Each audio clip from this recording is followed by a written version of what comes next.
Doctor Bharat, Aditya ಅನ್ನೋ ಹುಡುಗನಿಗೆ ನೀವು ಟ್ರೀಟ್ಮೆಂಟ್ ಕೊಟ್ಟಿದ್ದೀರಾ? ಹೌದು ಸರ್. ನಿನ್ನೆ ಸಾಯಂಕಾಲ ಅವನು ಬಿದ್ದು ಕಾಲ್ಗೆ ಏಟ್ ಮಾಡ್ಕೊಂಡಿದ್ದ. ನಾನೇ ಟ್ರೀಟ್ಮೆಂಟ್ ಕೊಟ್ಟಿದ್ದು. ರಾತ್ರಿ ಎಲ್ಲ ಜ್ವರ ಇತ್ತು, ನಾನು ಮನೇಲೇ ಇದ್ದೆ.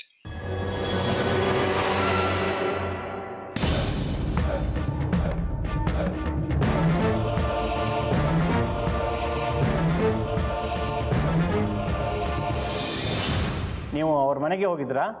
ಹೌದು ಸರ್, ಅವ್ರ ಮನೇಲಿ ಟ್ರೀಟ್ಮೆಂಟ್ ಮಾಡಿದ್ದು. 2 ವಾರ ಬೆಡ್ ರೆಸ್ಟ್ ಬೇಕು ಅಂತಾನೂ ಹೇಳಿದ್ದೀನಿ sir. Okay, thank you.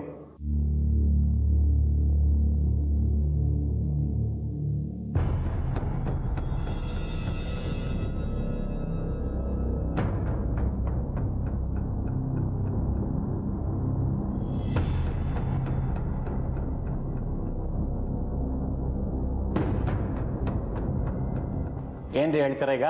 Sir, ಮಗುಗೆ ನಿಜವಾಗ್ಲೂ ಪೆಟ್ಟಾಗಿದ್ರೆ ಅಡ್ಜರ್ಮೆಂಟ್ ಕೊಡಿ, ನಮ್ಮದೇನು ತಕರಾರಿಲ್ಲ.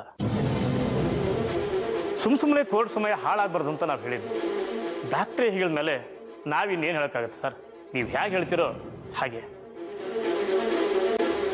ಸರಿ, ಈ ಕೇಸ್ನ ಮುಂದಿನ ನಿಮಗೆ ಯಾವ ಡೇಟ್ ಬೇಕ್ರಿ? ಸರ್, ಮಗುಗೆ 2 ವಾರ ಬೆಡ್ ರೆಸ್ಟ್ ಹೇಳಿದ್ದಾರೆ. ಅದಾದ್ಮೇಲೆ ಯಾವತ್ತಾದರೂ ಸರಿ ಸರ್, ಮಗುನ ಕರ್ಕೊಂಡು ಬರ್ತೀವಿ. ನಿಮಗೆ? ನೀವು ಹೆಂಗೆ ಹೇಳ್ತಿರೋ ಹಾಗೆ ಸರ್. ಸರಿ, 18ನೇ ತಾರೀಕು ಈ ಕೇಸ್ ಇಟ್ಕೊಳ್ಳೋಣ.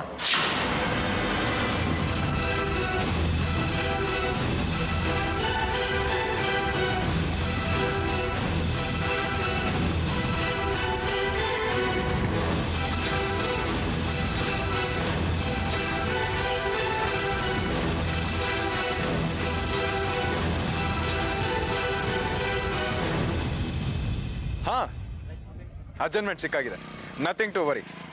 ಯಾ, ಜಸ್ಟ್ 1 ಸೆಕೆಂಡ್. 1 ನಿಮಿಷ ಶಶಾಂಕ್.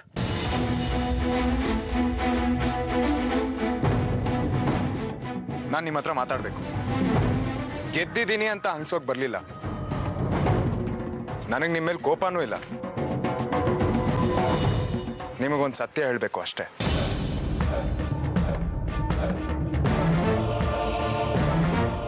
ಏನು? ನೀವು ನಿಮ್ಮ ಜೀವನ ಹಾಳು ಮಾಡ್ಕೊಳ್ಳೋದಲ್ದೆ ಎಲ್ರ ಜೀವನನೂ ಹಾಳು ಮಾಡ್ತಾ ಇದ್ದೀರಾ ಶಶಾಂಕ್. ನನಗೆ ಗೊತ್ತು, ನೀವು ತುಂಬಾ ನೊಂದಿದ್ದೀರಾ, ಬೆಂದಿದ್ದೀರಾ. ಹಾಗಂತ ಬೇರೆಯವ್ರನ್ನ ನೋಯಿಸೋದ್ರಲ್ಲಿ ಖುಷಿ ಕಾಣೋದು ತಪ್ಪಲ್ವಾ? ನಾನೊಂದು ಮಾತು ಕೇಳ ಶಶಾಂಕ್, ನಿಜವಾಗ್ಲೂ ನಿಮ್ಗೆ ಆದಿತ್ಯ ಬೇಕಾ?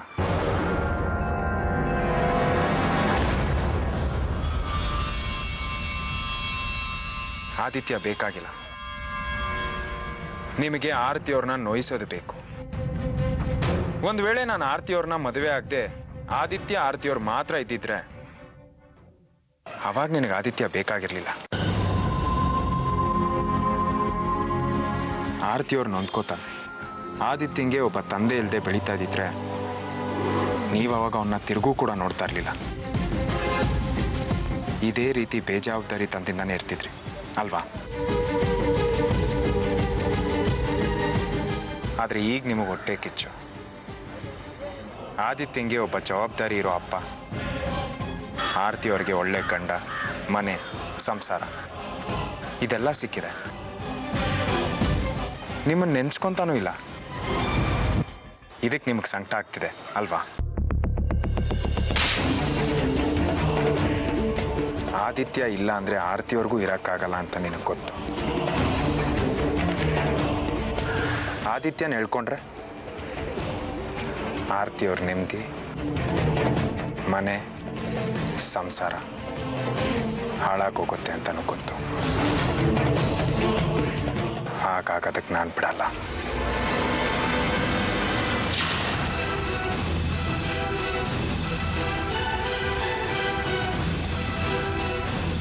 ಇದ್ರ ಬದಲು ನೀವ್ ನಮ್ಮ ಮನೆಗೆ ಬಂದು ಆಗಾಗ ನನ್ನ ಮಗನ್ ನೋಡ್ಕೋತೀನಿ, ಅವ್ರ ಜೊತೆ ಆಟ ಆಡ್ತೀನಿ ಅಂತ ಹೇಳಿದಿದ್ರೆ ಸಂತೋಷವಾಗಿ ಒಪ್ಕೊಂತಿದ್ದೆ.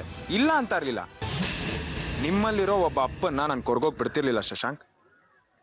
ಈ ದ್ವೇಷ, ಅಸೂಯೆ ಇದು ಯಾವುದು ಒಳ್ಳೇದಲ್ಲ. ಈಗ್ಲೂ ಒಬ್ಬ ಒಳ್ಳೆ ಫ್ರೆಂಡ್ ಆಗಿ ಹೇಳ್ತಾ ಇದೀನಿ, ಈ ಜಗಳ, ಈ ಕೋರ್ಟು, ಈ ಕೇಸು ಇದೆಲ್ಲ ಬಿಟ್ಟು ಇದಕ್ಕಿಂತ ಮುಖ್ಯವಾದದ್ದು ಪ್ರೀತಿ. ಅದನ್ನ ಉಳ್ಸೋಣ. ಇದಕ್ಕೆ ನೀವು ರೆಡಿ ಅನ್ನೋದಾದ್ರೆ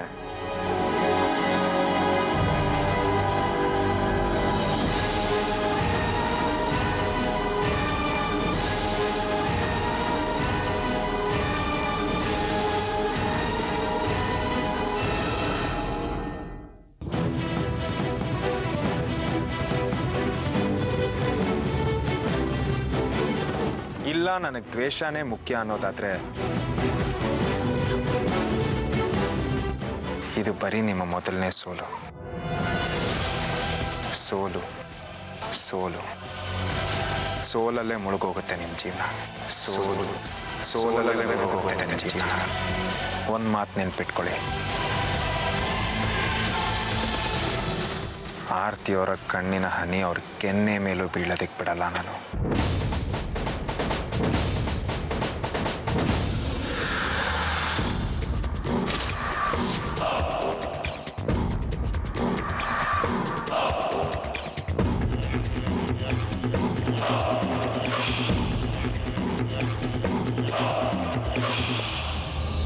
ಬನ್ನಿ ಸರ್, ಹೋಗೋಣ.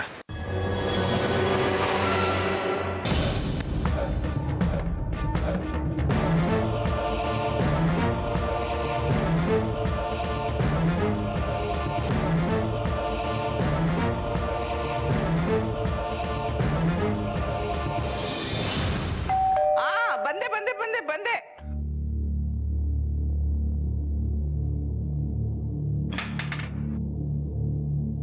ಬಾರ ನನ್ ಚಿನ್ನ. ಆದಿತ್ಯ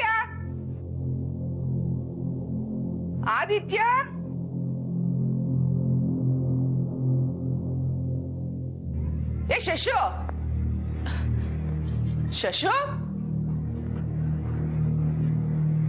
ಎಲ್ಲೋ ಆದಿತ್ಯ? ಅವ್ನ್ ಎಲ್ಲಿ ಬಿಟ್ಟು ಬಂದೆ? ಆದಿತ್ಯ ನನ್ನ ಜೊತೆ ಕರ್ಕೊಂಡು ಬಂದಿಲ್ಲ. ಯಾಕೋ ಕೇಸ್ ನಿನ್ ಕಡೆ ಆಗಿಲ್ವಾ? ಕೇಸ್ ಇಷ್ಟು ಬೇಗ ಎಲ್ಲಿ ಮುಗಿಯತ್ತೆ ಅತ್ತೆ? ಆದಿತ್ಯನ ಅವರು ಕೋರ್ಟ್ಗೆ ಕರ್ಕೊಂಡು ಬಂದಿರಲಿಲ್ಲ. ನಿನ್ನೆ ಆಟ ಆಡ್ಬೇಕಾದ್ರೆ ಬಿದ್ದು ಅವನ ಕಾಲಿಗೆ ಪೆಟ್ಟಾಗಿದೆಯಂತೆ. ಅಯ್ಯೋ, ಏನಾಗಿದೆಯಂತೆ? ಯಾವಾಗ? ಕಾಲು ಲೈಟಾಗಿ ಫ್ರ್ಯಾಕ್ಚರ್ ಆಗಿದೆಯಂತೆ.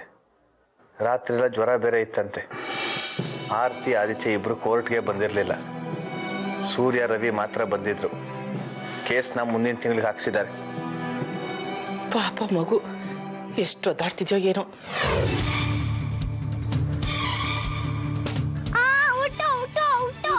ನಾನು ಔಟ್ ಅಲ್ಲ, ಒಂಚೂರು ಬ್ಯಾಲೆನ್ಸ್ ತಪ್ಪು ಅಂತ ಹಿಂಗ್ ಮಾಡ್ದೆ. ನೋಡು, ನನ್ನ ಮಟ್ಟಿ ಕಾಲಲ್ಲೇ ನಿಂತಿದ್ದೀನಿ. ಇಲ್ಲ, ನಿನ್ ಕಾಲದ ನೆಲಕ್ಕಿಟ್ಟ ಔಟು.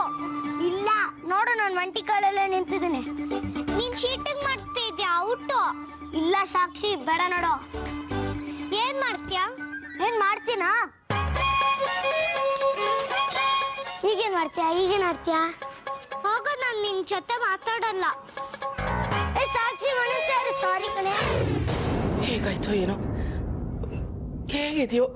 ನನ್ನನ್ನು ಕೇಳಿದ್ರೆ ಅಮ್ಮನ್ ಕೇಳಿ, ಎಲ್ಲ ಗೊತ್ತಿರತ್ತೆ. ಆರ್ತಿ ಫೋನ್ ಮಾಡಿ ಎಲ್ಲ ವರದಿ ಒಪ್ಸಿರ್ತಾಳೆ. ಬೇಕು ಅಂತ ನಮ್ಗೇನು ಹೇಳಲ್ಲ ಅವಳು. ನಿಮ್ಮ ಅಮ್ಮನ ವಿಷಯ ಬಿಡ ಶಶು. ನಿನ್ ಮಾತನ್ನೆಲ್ಲ ಕೇಳ್ತಿದ್ರೆ ನನ್ಗೇನೋ ಅನುಮಾನ ಕಣ. ಏನಂತ? ಇದ್ದಕ್ಕಿದ್ದಾಗೆ ಲಾಯರ್ ಚೇಂಜ್ ಆಗ್ತಾನೆ. ಇದ್ದಕ್ಕಿದ್ದಾಗೆ ಆಟ ಆಡ್ತಿರೋ ಮಗು ಬಿದ್ದು ಕಾಲಿಗೆ ಪೆಟ್ಟು ಮಾಡ್ಕೊಂಡು ಕೋರ್ಟಿಗೆ ಬರಲ್ಲ. ಇದೆಲ್ಲ ಕೇಳ್ತಿದ್ರೆ ನೀನು ಮಸ್ಲತ್ ತೆಗಿತಿದೆ ಅಂತ ಅನಿಸ್ತಿಲ್ವೇನೋ ನಿನಗೆ? ನನಗೂ ಮೊದಲು ಹಾಗೆ ಅನ್ನಿಸ್ತು. ಆದ್ರೆ ಮಕ್ಕಳ ವಿಷಯದಲ್ಲಿ ಯಾರತ್ತೆ ಈ ತರ ಎಲ್ಲ ಸುಳ್ಳು ಹೇಳ್ತಾರೆ? ಹುಚ್ಚ ನೀನು. ಅದಕ್ಕೆ ನೀನು ದಡ್ಡ ಅನ್ನೋದು. ಅವಳನ್ನ ಮದುವೆ ಮಾಡ್ಕೊಂಡಿದ್ದಾನೆ. ಈಗೊಂದು ಮಗು ಬೇರೆ ಆಗ್ತಿದೆ. ಅಂಥದ್ರಲ್ಲಿ ನೀನು ಮಗನ ನಿನ್ನಿಂದ ದೂರ ಮಾಡ್ತಿದ್ದಾನೆ. ಸುಳ್ಳು ಹೇಳ್ತಾ ಇರ್ತಾನೇನೋ. ಮೋಸ. ಅವ್ರ ಮನೆಯವರೆಲ್ಲ ಹಾಗೆ. ಈ ನಿನ್ನ ಮಾಜಿ ಹೆಂಡತಿ ಅವಳೇನ್ ಕಮ್ಮಿನಾ? ಒಳ್ಳೆ ಗಂಡ, ಒಳ್ಳೆ ಮನೆ, ಈಗ ಮಗು ಬೇರೆ ಬರ್ತಾ ಇದೆ. ಒಟ್ನಲ್ಲಿ ಹೇಳ್ಬೇಕಂದ್ರೆ ವೆಲ್ ಸೆಟ್ಲ್. ಆದ್ರೂ ನಿನ್ನ ಮಗನ ನಿನ್ನಿಂದ ದೂರ ಮಾಡ್ತಿದ್ದಾಳೆ. ಅವಳಿಗೆ ನಿನ್ನ ಮೇಲಿನ ಸೇಡು. ಅವಳನ್ನ ನೀನ್ ಬಿಟ್ಟು ಹೋಗಿದ್ಯಲ್ಲ ಆವತ್ತು, ಅದಕ್ಕೆ ಇವತ್ತು ನಿನ್ ಮೇಲೆ ಸೇಡ್ ತೀರ್ಸ್ಕೊತಿದ್ದಾಳೆ. ನಿನ್ನಿಂದ ಎಲ್ಲರನ್ನೂ ದೂರ ಮಾಡ್ತಿದ್ದಾಳೆ. ನಿಮ್ಮ ಅಮ್ಮನ್ನ ನಿನ್ ಮಗನ್ನ ಟಿಟ್ ಫಾರ್ ಟ್ಯಾಟ್ ಅಂತಾರಲ್ಲ ಹಾಗೆ.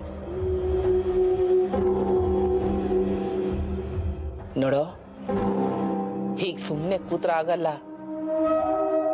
ಏನಾದ್ರೂ ಮಾಡ್ಬೇಕು. ಏನ್ ಮಾಡ್ಬೇಕು ಅನ್ನೋದನ್ನ ಯೋಚನೆ ಮಾಡು.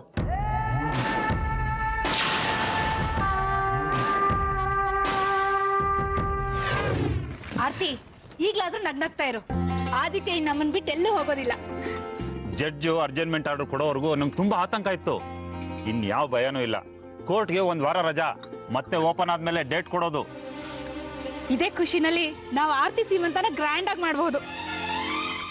ಈಗ ನಿಮ್ಗೇನು ಅಭ್ಯಂತರ ಇಲ್ಲ ತಾನೆ? ಆರ್ತಿ, ನಿನ್ನೆನೆ ಕೇಳ್ತಿರೋದು, ಹೇಳು. ಅಕ್ಕ, ಅದು ನೋಡು, ಅದು ಇದು ಅಂತೆಲ್ಲ ಹೊಸ ಕತೆ ಹೇಳ್ಬೇಡ. ನೀನ್ ಇನ್ ಮುಂದೆ ಏನು ಮಾತಾಡೋಗಿಲ್ಲ. ನಾವ್ ಏನ್ ಹೇಳ್ತೀವೋ ಅದನ್ನ ಕೇಳ್ಬೇಕು ಅಷ್ಟೇ. ಆರ್ತಿ ಅವರೇ, ಒಪ್ಕೊಂಬಿಡಿ ಪ್ಲೀಸ್.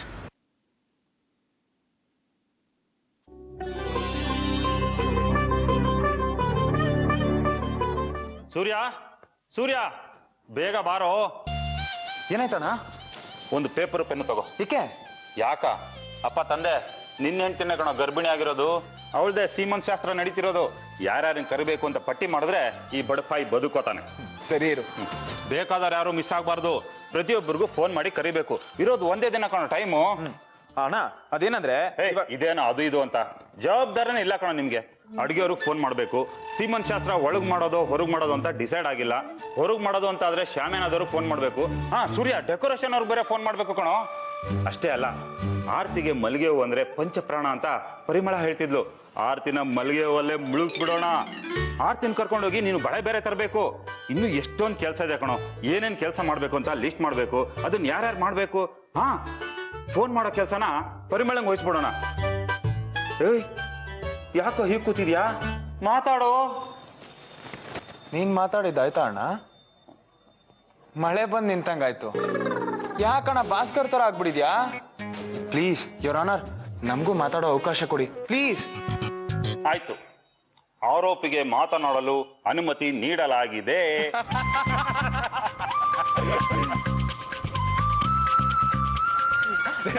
ಇವಾಗ ಲಿಸ್ಟ್ ಹೇಳು. ಸಮಸ್ಯೆ ಬರುತ್ತೆ ಹೋಗುತ್ತೆ, ಹಾಗಂತ ತಲೆ ಮೇಲೆ ಕೈ ಹೊತ್ಕೊಂಡು ಕೂತ್ಕೊಂಡ್ರೆ ಸಮಸ್ಯೆ ಬಗೆಹರಿಯಲ್ಲ. ಏನ್ ಮಾಡ್ಬೇಕು ಅನ್ನೋದ್ರ ಬಗ್ಗೆ ಯೋಚನೆ ಮಾಡು. ಯಾವ ದಾರಿನೂ ಕಾಣಿಸ್ತಾ ಇಲ್ಲ ನನಗೆ. ಏನ್ ಮಾಡ್ಬೇಕು ಅಂತಾನೆ ಗೊತ್ತಾಗ್ತಾ ಇಲ್ಲ. ನನ್ನ ಮಗ ಹೇಗಿದ್ದಾನೆ, ಏನ್ ಮಾಡ್ತಾ ಇದ್ದಾನೆ, ಅವನು ನಿಜವಾಗ್ಲೂ ಏಟಾಗಿದ್ರೆ. ಆರ್ತಿ ಬೇರೆ ಬಸ್ರಿ, ಅವನು ನೋಡ್ಕೊಳಕ್ಕಾಗಲ್ಲ ಅವನ ಕೇಳಿ. ಆ ಮನೇಲಿ ಇನ್ಯಾರಿದ್ದಾರೆ ಅವ್ನು ನೋಡ್ಕೊಳಕ್ಕೆ? ನನ್ನವರು ಅಂತ ಅಲ್ಲಿ ಯಾರೂ ಇಲ್ಲ. ಏನಾಗಿದೆ ಅಂತ ವಿಷಯ ತಿಳ್ಕೊಳಕ್ಕೂ ಆಗ್ತಾ ಇಲ್ಲ. ಹಾಗಂತ ಸುಮ್ನೆ ಕೂತ್ಕೊಂಡ್ರೆ ಎಲ್ಲ ಸರಿ ಹೋಗುತ್ತಾ? ಯಾರನ್ನ ವಿಚಾರಿಸ್ಬೇಕು ಅದ್ರ ಬಗ್ಗೆ ಯೋಚನೆ ಮಾಡು. ಯಾರನ್ನ ಅಂತ ವಿಚಾರಿಸ್ಲಿ ಅತ್ತೆ? ಅಮ್ಮನ್ ಕೇಳೋಣ ಅಂದ್ರೆ ನಿನಗೆ ಗೊತ್ತಲ್ಲ, ಅವಳು ಯಾವಾಗ್ಲೂ ಆರ್ತಿ ಪರಾನೆ. ಎಲ್ಲ ಗೊತ್ತಿದ್ರು ಗೊತ್ತಿಲ್ಲದಿರೋ ತರ ಇರ್ತಾಳೆ. ಅಪ್ಪ ಇದೇ ಸಮಯಕ್ಕೆ ಮನೇಲಿಲ್ಲ, ಅವ್ರ ಫೋನು ಸಿಗ್ತಾ ಇಲ್ಲ. ನನಗಂತೂ ಹುಚ್ಚಿಡ್ದಂಗೆ ಆಗ್ತಾ ಇದೆ. ಅವ್ರೇನಾದ್ರೂ ಮಾಡ್ಕೊಳ್ಳಿ, ಒಂದ್ಸರ್ತಿ ಅವ್ರ ಮನೆಗೆ ಹೋಗಿ ಆದಿತ್ಯ ನೋಡ್ಕೊಂಡು ಬಂದ್ಬಿಡ್ತೀನಿ. ನನ್ ಕೈಲಿ ಸುಮ್ಮನೆ ಕೂತಿರಕ್ಕಾಗಲ್ಲ. ಬೇಡ ಕಣೋ, ನಿನ್ಗೇನಾದ್ರೂ ಆದ್ರೆ ನನ್ನಿಂದ ನೋಡಕ್ಕಾಗಲ್ಲ. ಅವ್ರು ಏನ್ ಬೇಕಾದ್ರೂ ಮಾಡ್ತಾರೆ. ಈಗಾದ್ರೆ ನಿನ್ ಮೇಲೆ ಕಂಪ್ಲೇಂಟ್ ಕೊಟ್ಟಿದ್ದಾರೆ. ಈಗೇನಾದ್ರೂ ನೀನ್ ಅವ್ರ ಮನೆಗೆ ಹೋದ್ರೆ ಕಂಪ್ಲೇಂಟ್ ಕೊಟ್ಟು ಜೈಲ್ಗೆ ಹಾಕಿಸ್ಬಿಡ್ತಾರೆ. ಹಾಗೆಲ್ಲ ಮಾಡ್ಬೇಡ ಕಣೋ. ಮತ್ತಿನ್ನೇನ್ ಮಾಡ್ಲಿ ನಾನೀಗ? ಏನಾದ್ರೂ ಮಾಡ್ಬೇಕು. ಇರು, ನಿಮ್ಮ ಅಮ್ಮನ್ ವಿಚಾರಿಸ್ತೀನಿ. ಬಾಯಿ ಬಿಟ್ರು ಬಿಡ್ಬೋದು. ಏನಾದ್ರೂ ವಿಷಯ ಗೊತ್ತಾಗತ್ತಾ ನೋಡೋಣ. ಹಲೋ ಹಲೋ ಅಮ್ಮ, ನಾನ್ ಪರಿಮಳ. ಹೇಗಿದ್ದೀರಾ? ಪರಿಮಳ, ಚೆನ್ನಾಗಿದ್ಯಮ್ಮ? ಇಷ್ಟ ದಿನ ಆದ್ಮೇಲೆ ಅಮ್ಮನ್ ನೆನ್ಪಾಯ್ತಲ್ವಾ ನಿಂಗೆ? ಅಮ್ಮನ್ ನೆನ್ಪ್ ಮಾಡ್ಕೊಳ್ಳೋ ಟೈಮ್ ಬಂದಿದೆ, ಅದಕ್ಕೆ ಫೋನ್ ಮಾಡಿದೆ. ಅಮ್ಮ, ನಿಮ್ಗೊಂದು ಸ್ವೀಟ್ ನ್ಯೂಸು. ಏನಂತ ಗೆಸ್ ಮಾಡಿ ನೋಡೋಣ.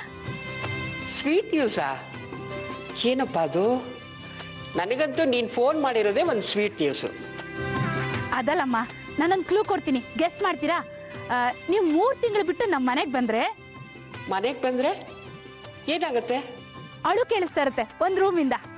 ಅಳು ಯಾಕೆ? ಈಗ ತಾನೇ ಸ್ವೀಟ್ ನ್ಯೂಸ್ ಅಂತ ಹೇಳ್ದೆ. ಹೋಗಿ ಅಮ್ಮ, ನಿಮ್ಗೆ ಕ್ಲೂ ಕೊಟ್ರೆ ಗೆಸ್ ಮಾಡಕ್ಕೆ ಬರೋದಿಲ್ಲ. ಹೋಗ್ಲಿ ಬಿಡಿ, ಡೈರೆಕ್ಟ್ ಆಗಿ ಹೇಳ್ತೀನಿ, ನೀವು ಮತ್ತೆ ಅಜ್ಜಿ ಆಗ್ತಿದ್ದೀರಾ. ಹೌದೇನೆ ಕಳ್ಳಿ, ನನ್ಗೆ ಗೊತ್ತೇ ಆಗ್ಲಿಲ್ಲ, ನನ್ಗೆ ಹೇಳೇ ಇಲ್ಲ ನೋಡು ನೀನು. ಎಷ್ಟೇ ತಿಂಗಳ ಈಗ 7 ತಿಂಗಳು. ನೋಡು, ನಿನ್ಗೇನಾದ್ರೂ ತಿನ್ಬೇಕು ಅಂತ ಅನ್ಸಿದ್ರೆ ನನ್ಗೆ ಹೇಳು, ನಾನ್ ಮಾಡ್ಕೊಂಡು ಬಂದು ತಂದು ಕೊಡ್ತೀನಿ, ಆಯ್ತಾ? ಆಮೇಲೆ ಇನ್ಮೇಲೆ ನೀನು ಜೋಪಾನವಾಗಿರ್ಬೇಕು, ಮೆಟ್ಲು ಹತ್ತಿ ಇಳಿಯುವಾಗ ಹುಷಾರಾಗಿರ್ಬೇಕು, ಬಹಳ ಎಚ್ಚರಿಕೆಯಿಂದ ನಡಿಬೇಕು, ಗೊತ್ತಾಯ್ತಾ? ಬಸ್ರಿ ಅವಳು, ನಾನೇ ಎಚ್ಚರಿಕೆಯಿಂದ ಓಡಾಡ್ಲಿ? ಅಮ್ಮ, ಆರ್ತಿ ಹುಷಾರಾಗೇ ಇದ್ದಾಳೆ. ಓಹೋ, ಆರ್ತಿ ವಿಚಾರನಾ? ನಾನು ನೀನ್ ಇಷ್ಟೊಂದು ನುಲಿತಿರೋದ್ ನೋಡಿ ನೀನೇ ಎಲ್ಲೋ ಬಸ್ರಿ ಅಂತ ಅನ್ಕೊಂಡ್ಬಿಟ್ಟೆ ಕಡೆ. ಅಮ್ಮ, ಅಂತದೆಲ್ಲ ಏನು ಇಲ್ಲ. ನನಗ್ ಫೋನ್ ಮಾಡಿದ್ದು ನಾಳೆ ಆರ್ತಿಗೆ ಸೀಮಂತ. ನೋಡಿ, ನೀವು ನನ್ ಕೆಲ್ಸ ಇದೆ ಅದು ಇದು ಅಂತ ಕಾರಣ ಹೇಳೋಗಿಲ್ಲ. ನಾಳೆ ಪೂರ್ತಿ ಬಿಡು ಮಾಡ್ಕೊಂಡು ನಮ್ಮ ಮನೇಲೆ ಇರ್ಬೇಕಷ್ಟೇ. ಖಂಡಿತ ಬರ್ತೀನಿ. ಈ ಸಂತೋಷದ ವಿಚಾರ ನೀನ್ ಹೇಳ್ತಾ ಇದ್ಯಾ? ಯಾಕೆ ಆರ್ತಿ ನನ್ಗೆ ಹೇಳಲ್ವಂತ? ಅಮ್ಮ, ಕೆಲ್ಸ ಜಾಸ್ತಿ ಇದೆ ಅಲ್ವಾ, ಅದಕ್ಕೆ ಕೆಲ್ಸ ಎಲ್ರೂ ಹಂಚ್ಕೊಂಡ್ಬಿಟ್ಟಿದೀವಿ. ಫೋನ್ ಮಾಡೋ ಕೆಲ್ಸ ನನಗ್ ಬಂತು, ಅದಕ್ಕೆ ಫೋನ್ ಮಾಡ್ದೆ ಅಷ್ಟೇ. ಆರ್ತಿ ನಿಮ್ಗೆ ಹೇಳ್ದೆ ಇರ್ತಾಳ? ಅವಳು ಖಂಡಿತ ನಿಮ್ಗೆ ಫೋನ್ ಮಾಡೇ ಮಾಡ್ತಾಳೆ. ನಾನ್ ಫೋನ್ ಮಾಡ್ದೆ ಅಂತ ಬರ್ದೇ ಇರ್ಬೇಡಿ, ಅವಳು ನಿಮ್ಗೋಸ್ಕರ ಕಾಯ್ತಿರ್ತಾಳೆ. ಬರ್ಬೇಕು? ನನ್ನ ಮಗಳ ಸೀಮಂತಕ್ಕೆ ನಾನ್ ಬರ್ದೇ ಇರ್ತೀನೇನೆ, ಅದಕ್ಕೆ ನೀನ್ ಇಷ್ಟೊಂದು ಕೇಳ್ಕೋಬೇಕಾ? ನೋಡೆ, ನನ್ನ ಮಗಳಿಗೆ ಆರತಿ ಮಾಡಿ, ಹಸಿರು ಬಳೆ ತೋರಿಸಿ, ಹಸಿರು ಸೀರೆ ಕೊಟ್ಟು, ಅವಳು ಉಡಿ ತುಂಬಿ ಎಲ್ಲ ಕೆಲ್ಸನೂ ನಾನೇ ಮುಂದೆ ನಿಂತು ಮಾಡ್ತೀನಿ, ಸರಿನಾ?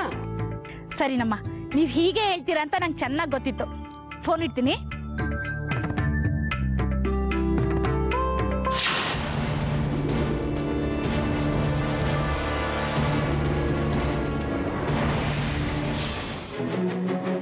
ಏನಪ್ಪ ಕಂದ, ಆಗ ವಿಷಯ ನೋಡು, ನೀನ್ ಹೇಳಿದಕ್ಕೆ ಸರಿ ಹೋಯ್ತು, ಇಲ್ಲಾಂದ್ರೆ ನನ್ಗೆ ವಿಷಯನೇ ಗೊತ್ತಾಗ್ತಾ ಇರ್ಲಿಲ್ಲ.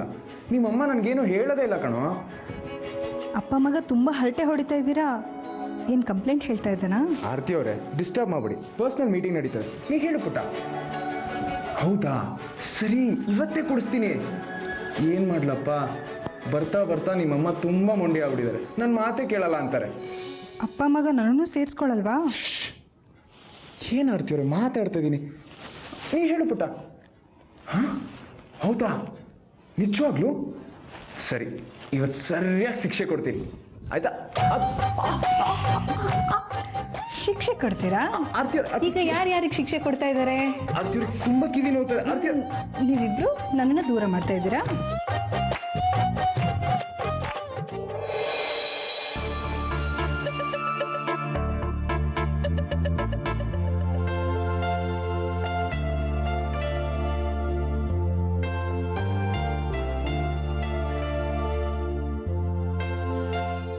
ನಿಮ್ಮನ್ನು ದೂರ ಮಾಡಿ ನಾನು ಬದುಕೋದಕ್ಕೆ ಸಾಧ್ಯನಾ ಆರ್ತಿಯವರೇ? ನಿಮ್ಮನ್ನು ಬಿಟ್ಟು ನನಗೆ ಇನ್ಯಾರಿದ್ದಾರೆ ಹೇಳಿ? ಕಲ್ಲಾಗಿದ್ದು ನನ್ನ ಮನಸ್ಸಲ್ಲಿ ಮತ್ತೆ ಪ್ರೀತಿ ಹುಟ್ಟುವಾಗ ಮಾಡಿದ್ದು ನೀವು. ಕತ್ಲಾಗಿದ್ದು ನನ್ನ ಬದುಕಲ್ಲಿ ಪ್ರೀತಿ ಬೆಳೆದಂತ ಸೂರ್ಯ ನೀವು. ಯಾವಾಗಲೂ ಸಾಕು ಹೋಗ್ಲಿತ್ತು. ನನ್ನ ಮಗ ಏನಂತ ಹೇಳ್ದ ಗೊತ್ತಾ? ಏನು? ಅಮ್ಮ ಯಾವಾಗಲೂ ಮಕ್ಕಳನ್ನ ನೋಡ್ಕೊಳ್ಳೋದ್ರಲ್ಲೇ ಬ್ಯುಸಿ ಆಗಿರ್ತಾರೆ, ನಿಮ್ಮನ್ನು ನೋಡ್ಕೊಳ್ಳೋದು ಯಾವಾಗ ಅಂತ ಕೇಳ್ದ. ಅದಕ್ಕೆ ನಾನೇನು ಹೇಳ್ದೆ ಗೊತ್ತಾ? ಅಮ್ಮ ಈಗ ನಾನೇನು ಹೇಳ್ತೀನೋ ಅದನ್ನೇ ಕೇಳ್ತಾರೆ ಅಂದೆ. ಏನು?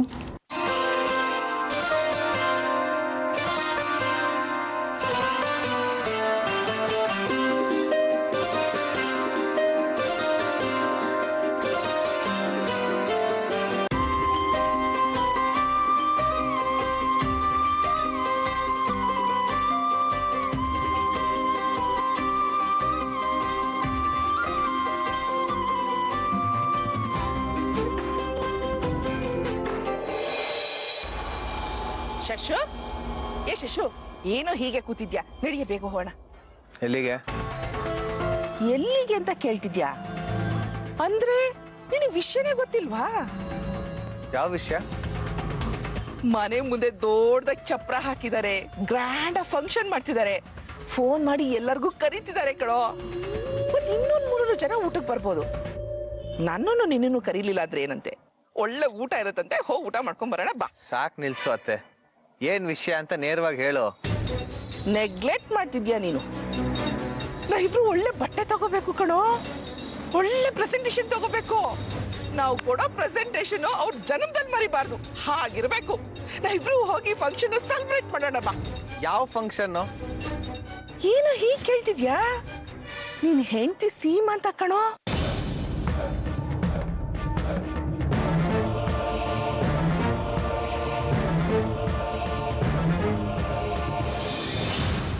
ಅವಳು ಬಸರ್ ಚೆನ್ನಾಗಿರ್ಲಿ ಅಂತ ಹಸಿರು ಸೀರೆ ಉಡ್ಸಿ, ಕೈ ತುಂಬಾ ಹಸಿರು ಬಳೆ ತೊಡ್ಸಿ, ತಲೆ ತುಂಬಾ ಹೂ ಮುಡಿಸ್ತಾರಂತೆ ಕಣೋ. ಬಾರ, ನಮ್ಮಿಬ್ಬರನ್ನು ಕರೀಲೇಬೇಕಾ? ಊಟ ಮಾಡ್ಕೊಂಡ್ ಬಂದ್ಬಿಡೋಣ, ಒಂಥರ ಮಜಾ ಇರುತ್ತೆ.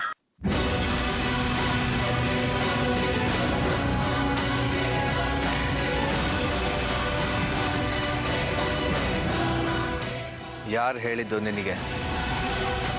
ಈಗ ತಾನೇ ನಿಮ್ಮಮ್ಮನ ಫೋನ್ ಬಂದಿತ್ತು ಕಣೋ, ನನಗೂ ಕೇಳಿಸ್ತು. ನಿಮ್ಮಮ್ಮ ಫೋನಲ್ಲಿ ನನ್ನ ಮಗಳ ಸೀಮಂತಕ್ಕೆ ನಾನ್ ಬರ್ದೇ ಇರ್ತೀನ, ನಾನೇ ಬಂದು ಮುಂದೆ ನಿಂತು ಎಲ್ಲಾ ಕಾರ್ಯನೂ ಮಾಡ್ತೀನಿ ಅಂತ ಹೇಳ್ತಿದ್ಲು.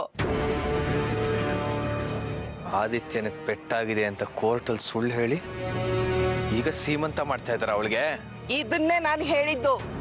ನೀನೇನ್ ಹೇಳ್ದೆ? ಮಗು ವಿಷಯದಲ್ಲಿ ಹಾಗೆಲ್ಲ ತಪ್ಪು ಹೇಳಲ್ಲ ಅಂತ. ಈಗೇನ್ ಹೇಳ್ತೀಯ? ಈಗೇನ ಹೇಳ್ತೀಯ? ನಾಟಕ ಕಣೋ, ಅವ್ರದೆಲ್ಲ ಬರೀ ನಾಟಕ. ಆದಿತ್ಯನ್ಗೆ ಏನೂ ಆಗಿಲ್ಲ.